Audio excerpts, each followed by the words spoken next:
Hello everyone. तो last video में हम लोगों ने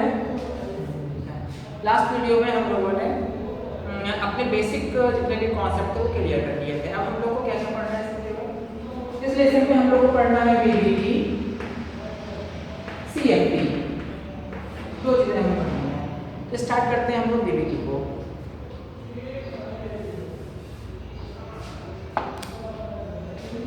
बीबीटी इसका full form is valence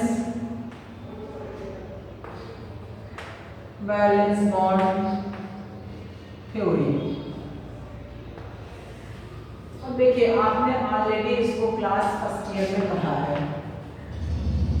class first year में आपने लिख दिया, क्लास फर्स्ट ईयर में आप लोगों ने इसको पढ़ा है वहां पर वैलेंसी वाले चैप्टर में। तो यहाँ पर हमारा बैलेंस बॉन्ड थ्योरी में हम सिर्फ इतना बता रहे हैं, वहां आपको काफी चीजें पढ़ रखी है। तो यहाँ पर आप बेसिक चीज देख लीजिए, बैलेंस बॉन्ड थ्योरी यहाँ पर हमें क्या बात को बताती है। तो पहली बात, बैलेंस बॉन्ड थ्योरी हमें ज्योमेट्रिक इंफॉर्मेशन देती है। Give the information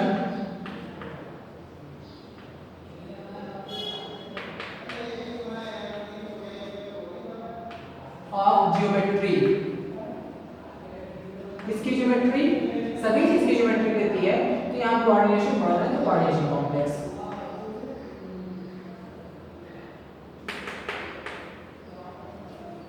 coordination complex दूसरा क्या करती है? दूसरा करती है, ये इंफॉर्मेशन हमें देती है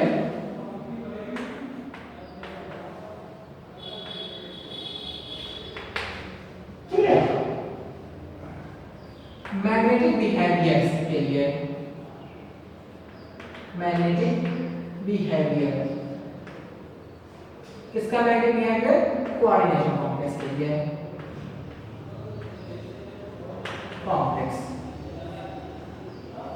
तो चीजें आपको पता करनी है। यहाँ पर बीबीटी में जब आप काम करोगे तो उसमें जब पढ़ोगे इसको डिटेल में, तो आपको केवल दो ही चीज उसमें देखने को मिलेगी। पहला कि आप इसकी ज्योमेट्री को निकाल लोगे, और दूसरा इसका मैग्नेटिक बिहेवियर निकाल लोगे आप इसमें से। अब याद करिए, थोड़ा फर्स्ट ईयर में आप लोगों ने sp, sp2, sp3 इस तरीके से आपने स्ट्रक्चर पढ़े थे, वहां पर उसकी ज्योमेट्रीज पढ़ी थी, सब चीजें पढ़ी थी।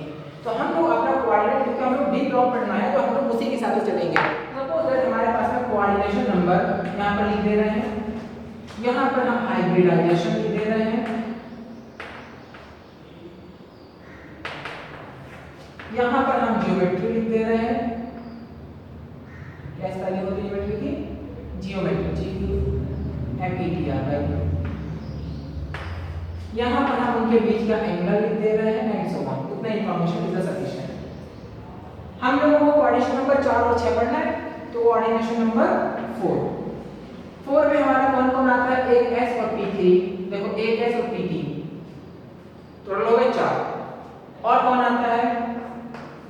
SD3। और कौन आता है? sp2d और d2sp।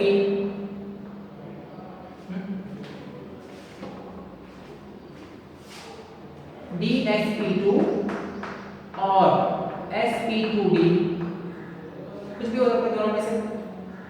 उसके बाद हम लोग पढ़ते हैं 5 कोऑर्डिनेशन कॉम्प्लेक्स के लिए। 5 के लिए हम लोग पढ़ते हैं sp3d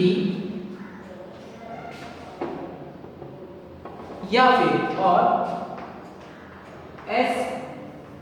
sdsp3।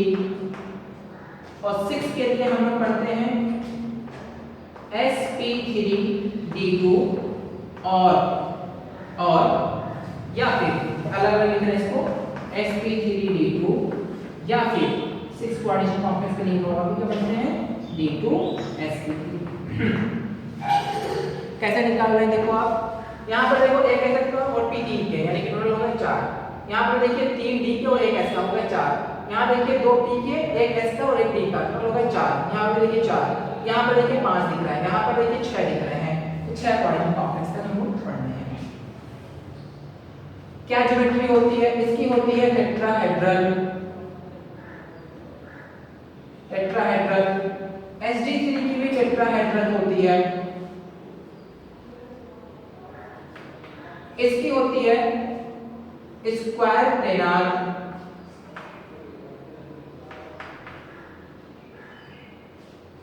इसकी होती है ट्राइगोनल बाइपिरामिडल,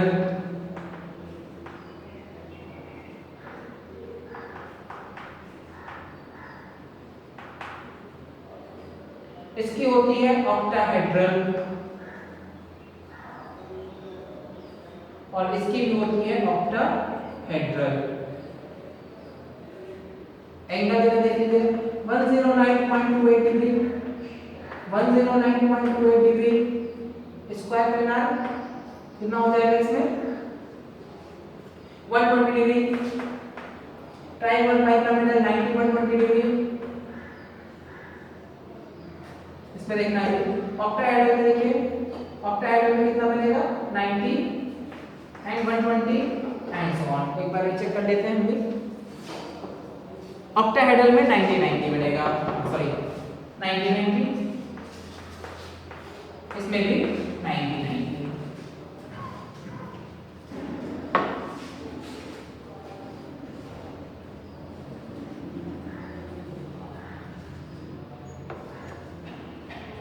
ठीक है, और स्क्वायर प्लेनार में भी 90 बनता है।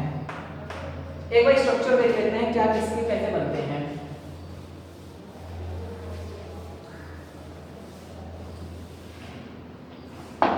अगर कहीं पर टेट्राहेड्रल लिखा हुआ है स्ट्रक्चर टेट्राहेड्रल का, तो टेट्राहेड्रल का स्ट्रक्चर देखिए ऐसा होता है, आपने बनाया है, इसके बीच का एंगल होता है 109.28 डिग्री। ठीक, टेट्राहेड्रल ये भी सेम है, तो ये टेट्राहेड्रल का स्ट्रक्चर हो गया। हम लोग वहां से बनाते हैं, बीच में इसका जगह कम पड़ जाएगा इसके। यहाँ पर देखिए ये हो गई टेट्राहेड्रल का शेप, टेट्राहेड्रल। इसके बीच का एंगल कितना है 109.28 मिनट। उसके बाद आता है ये भी सेम होगा, ये भी सेम होगा स्क्वायर प्लेनार। स्क्वायर प्लेनार का स्ट्रक्चर कैसा होता है, देखिए स्क्वायर प्लेनार का स्ट्रक्चर इस तरह का होता है। यहाँ पर कोई मेटल लगा होता है, इसके चारों तरफ में ऐसे घूम सकते हैं, ये स्क्वायर प्लेनार है।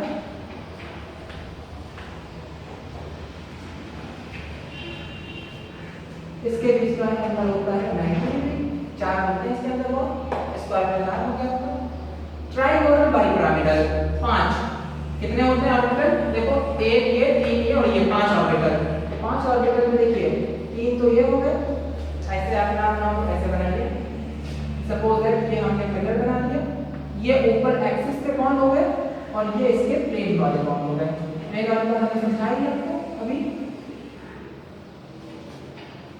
ये हो गए हमारे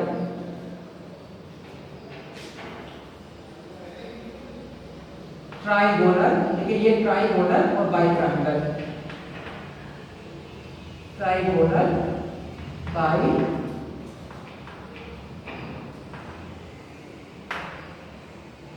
देखिए इसके बीच का एंगल 120 डिग्री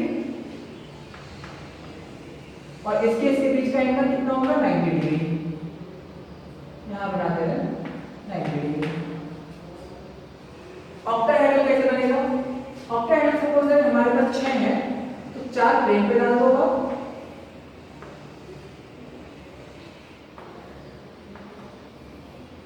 यहाँ हमने मेटल लिख दिया, यहाँ देखिए जुड़ा हुआ है, एक प्लेन 2 एक्सिस पे है, 6 देखिए हो गए। ये ऑक्टाहेड्रल ज्योमेट्री है, और ऑक्टाहेड्रल का यहाँ पर लिख देते हैं ऑक्टाहेड्रल।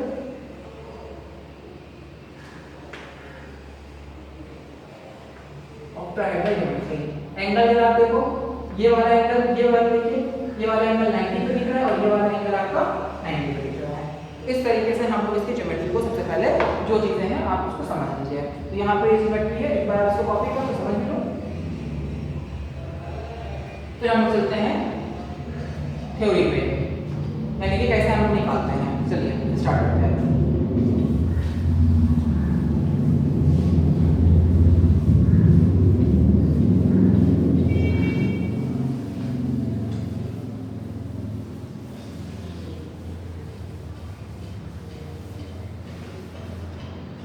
देखिए आपसे क्वेश्चन कैसा पूछा जाएगा, आपसे क्वेश्चन पूछा जाएगा, वो कहेंगे एक कॉम्प्लेक्स दे देंगे, उस कॉम्प्लेक्स को कहेंगे इसे एक्सप्लेन करिए by the using of VVT theory कि ये पैरामैग्नेटिक है या डायमैग्नेटिक है, या फिर वो कहेंगे इसकी ज्योमेट्री क्या होगी। तो आप उसको कैसे एक्सप्लेन करोगे, तो हम कुछ 3 या 4 एग्जाम्पल्स आपको दिखा रहे हैं, और एग्जाम्पल्स हो सकते हैं इस वीडियो में कंप्लीट हो जाए, नहीं तो नेक्स्ट वीडियो में फिर कंप्लीट करेंगे। तो वो एग्जाम्पल्स के बाद में मैं कुछ क्वेश्चन दूंगा, वो क्वेश्चंस के हिसाब से ही आप उसकी प्रैक्टिस करोगे और आपका सॉल्व हो जाएगा। तो स्टार्ट करते हैं क्या करके। सबसे पहला सपोज है हमारे पास एग्जाम्पल है कोऑर्डिनेशन नंबर 6 के लिए। कुछ पहले सिंपल चीजें समझ लीजिए बीबीटी या थ्योरीज पढ़ने के लिए। आपको मालूम है 3D सीरीज में हमारे मुख्य एलिमेंट स्टार्ट होते हैं कहाँ से, scandium, titanium, vanadium, chromium, manganese, iron, cobalt, nickel, copper and zinc. Clear. ये तो हमारे डी ब्लॉक एलिमेंट होते हैं जिनको हमारे खाता है रहता है यहाँ पर और बजाता है ना एस ब्लॉक एलिमेंट का, तो ये ब्लॉक एलिमेंट है। अब स्कैंडियम का एटॉमिक नंबर होता है 21, टाइटेनियम का होता है 22, वेनेडियम का होता है 23, क्रोमियम का होता है 24, मैंगनीज का होता है 25, आयरन का होता है 26, कोबाल्ट का होता है 27, निकेल का होता है 28, कॉपर का होता है 29 और जिंक का होता है 30। इसका कोई यूज नहीं है, बार बता रहा है इसका कोई यूज नहीं है। अब इसका क्योंकि आपको पीवीटी पढ़नी है, इलेक्ट्रॉनिक कॉन्फ़िगरेशन तो करना ही पड़ेगा, तो इलेक्ट्रॉनिक कॉन्फ़िगरेशन सबका बार बार करेंगे तो हमारा ऐसे ही निकल जाएगा। तो उसको शॉर्टकट तरीके हैं। एक स्कैंडियम में मैं करके आपको दिखा दे रहा हूं। पहले तो स्कैंडियम एटॉमिक नंबर 21, कॉन्फ़िगरेशन करेंगे 1s2 2s2 2p6 10 इलेक्ट्रॉन भर गए। आगे चलो 3s2 3p6 18 इलेक्ट्रॉन हो गए। 6 4 10 2 12 और 6 18 इलेक्ट्रॉन हो गए। 18 3 भरने और 3p के बाद में 4s और 3d आता है। अब 4s के इलेक्ट्रॉन कितने जाएंगे 2 और 3d में आएगा इलेक्ट्रॉन 1। क्लियर। टोटल हो गए हमारे 21 इलेक्ट्रॉन। 6 4 10 2 12 6 18 2 20 और 21। अब वैलेंसी शेल हमारी कौन सी है भैया, ये हमारी वैलेंसी शेल है। इसको उल्टा लिखा जाता है, आपको मालूम होगा 3d1 4s2 ऐसे लिखा जाता है इसको। ये d हो गया, ये 4s के इलेक्ट्रॉन्स हो गए, ये आपके लिए हो गए। अब आप इसको इसमें देखिए कितने इलेक्ट्रॉन हमारे वैलेंसी शेल में हैं, तो आपको पता चलेगा 2 और 3 इलेक्ट्रॉन वैलेंसी शेल में हैं। तो ऐसे करोगे तो लंबा समय लग जाएगा। सीधा सीधा क्या करो, यहाँ कितना लिखा हुआ है 21, बीच में प्लस कर दो, 2 + 1 हो गया, कितना हो जाएगा आंसर 3। तो वैलेंसी शेल में इलेक्ट्रॉन कितने हैं, वैलेंसी शेल इलेक्ट्रॉन 3, यहाँ 4, यहाँ 5, यहाँ 6, यहाँ 7, यहाँ 8, यहाँ 9, यहाँ 10, यहाँ पर 10। इसके मतलब ये आंसर क्लियर हो गया। इलेक्ट्रॉनिक कॉन्फ़िगरेशन अगर करें, आप कॉन्फ़िगरेशन में आसानी से कर सकते हैं। इलेक्ट्रॉन आपको मिल गए d1 3d1 4s2 3d2 4s2 3d3 4s2 and so on. आप कर लो अपने से, तो ये आसानी से इलेक्ट्रॉनिक कॉन्फ़िगरेशन आपके हो जाएंगे, इसमें कोई भी दिक्कत नहीं आएगी। तो सबसे पहले आपको क्या रखना है, 3D सीरीज के सारे एलिमेंट के नाम मैंने ऑलरेडी आपको बताया भी था, कहाँ पे इसको लिख लेना। तो स्कैंडियम से लेकर जिंक तक करना है। स्कैंडियम से स्टार्टिंग करनी है और जिंक तक जाना है। इसमें जिंक हमारा कोई यूज का नहीं है, जिंक रहता डी ब्लॉक एलिमेंट में है, लेकिन बजाता वो एस ब्लॉक एलिमेंट का है। यानी कि वो एस ब्लॉक एलिमेंट खाता डी ब्लॉक एलिमेंट का है और लेकिन रहता वो बिल्कुल एस ब्लॉक एलिमेंट के तरीके से। तो वो तो कोऑर्डिनेट कॉम्प्लेक्स बनाएगा ही नहीं, उसके मतलब भी नहीं हमें, उसको हटा देना। जो बचा आपका कॉपर तक बचे, कॉपर तक सारे एटॉमिक नंबर उनके वैलेंसी शेल। एटॉमिक नंबर रखना है, रखना भी नहीं है। स्कैंडियम का आपको एक रखना 21 होता है, बाकी सबका 21 22 23 करना है। उसके बाद में वैलेंसी शेल आपको बता दी शॉर्टकट तरीके से। जो एटॉमिक नंबर है उसके बीच में प्लस लगाओ, जोड़ दो, उसका वैलेंसी शेल आ जाएगी। उसके बाद इलेक्ट्रॉनिक कॉन्फ़िगरेशन करना है, कॉन्फ़िगरेशन भी बता दिया। 3D सीरीज है, 3D सीरीज में आपका 3d1 4s2 से स्टार्ट होगा और लास्ट तक 3d9 3d10 4s2 तक जाएगा। d ऑर्बिटल में 10 इलेक्ट्रॉन रहता है तो 3d10 तक जाएगा। तो ये तो हो गया शॉर्टकट तरीका किसी भी वैलेंसी शेल में आराम से क्वेश्चन को सॉल्व करने का। तो हम एक एग्जांपल लेते हैं और बैलेंसिंग शेल में हम कैसे डिटरमाइन करेंगे कि उसकी ज्योमेट्री क्या है, और या कैसे डिटरमाइन करेंगे उसका हाइब्रिडाइजेशन क्या है, या कैसे डिटरमाइन करेंगे उसका मैग्नेटिक बिहेवियर क्या है, उस चीज को एक्सप्लेन करना है। देखिए कैसे करते हैं।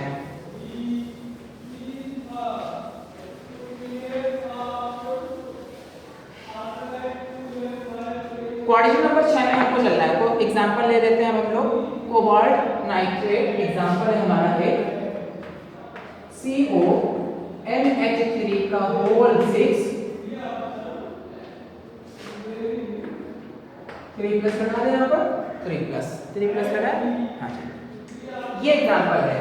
सपोज दैट ये हमारे एग्जांपल है, और भी आप ले सकते हो COCN का होल 6 3 माइनस, आप ये भी ले सकते हो। दोनों एक मैं करूंगा, एक आप करोगे। अब आप इसको करना है, देखिए आप कैसे करेंगे।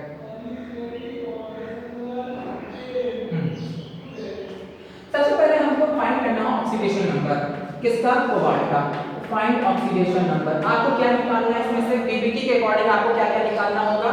इसका मैग्नेटिक बिहेवियर निकालना है,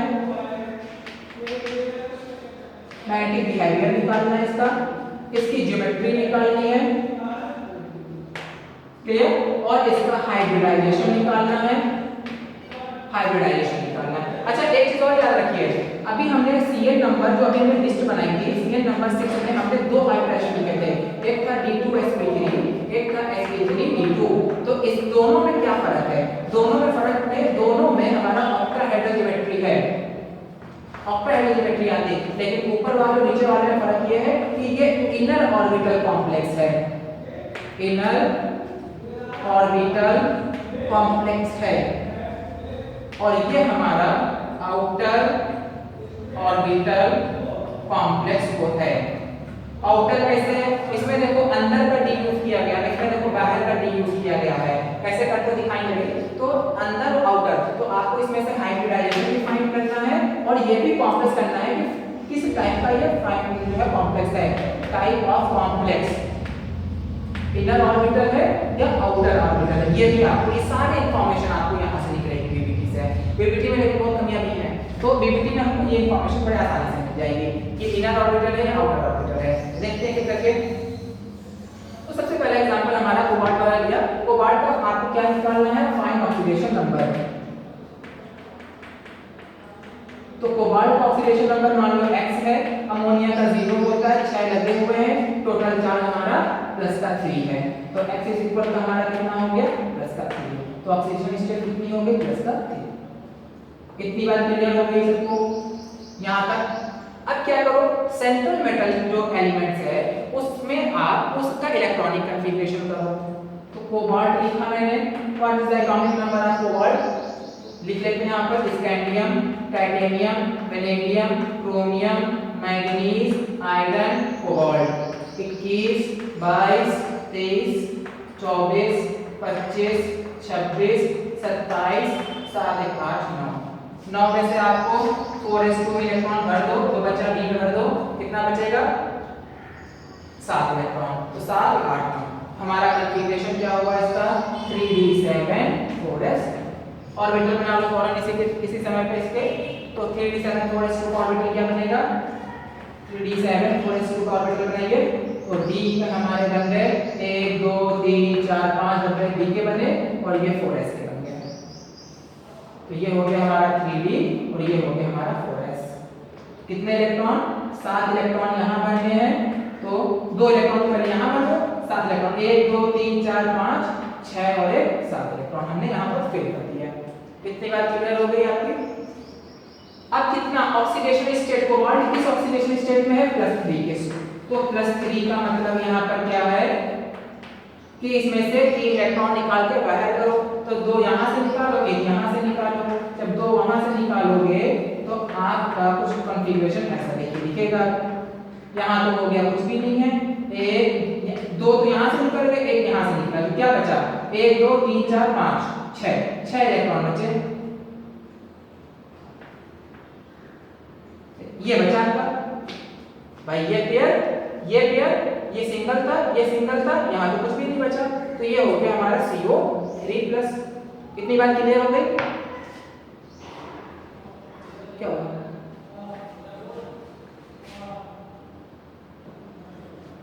तो इस तरीके से हमने लिख लिया।